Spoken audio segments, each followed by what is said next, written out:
అనారోగ్యంతో బాధపడుతున్న బాలుడి వైద్య సహాయానికి 10 లక్షల రూపాయలను మంజూరు చేయించి మానవత్వం చాటుకున్న పెదకూరపాడు నియోజకవర్గ శాసనసభ్యుడు శ్రీ భాష్యం ప్రవీణ్ గారు. Today TV news Kosthandhra incharge Durgi Nageswararao.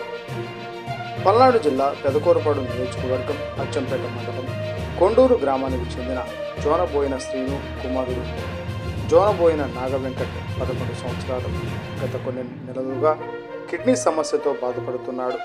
ఆ కిడ్నీ సమస్య వైద్య సహాయానికి సుమారు 18 లక్షల రూపాయల ఖర్చు అవుతుందని వైద్యులు పేర్కొన్నారు. రెక్కాడితే గానీ డొక్కాడని పరిస్థితి జోనబోయిన శ్రీనుది.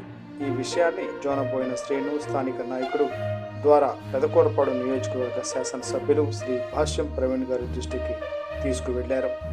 వెంటనే స్పందించిన ఎమ్మెల్యే భాష్యం ప్రవీణ్ ముఖ్యమంత్రి సహాయ నిధికి నిధులు మంజూరు కోసం తగిన సిఫార్సులు చేశారు.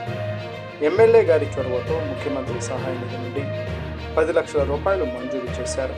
బాలుడి వైద్య నిమిత్తం మంజూరైన 10 లక్షల రూపాయల చెక్కును శుక్రవారం జోనబోయిన శ్రీను కుమారుడు నాగవెంకట్కు అందజేశారు.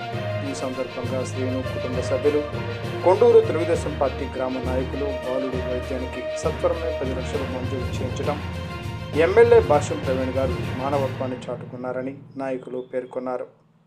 జోనబోయిన నాగవెంకట్ తల్లిదండ్రులు, కుటుంబ సభ్యులు, కొండూరు గ్రామ పార్టీ నాయకులు ఎమ్మెల్యే భాష్యం ప్రవీణ్కు కృతజ్ఞతలు తెలిపారు.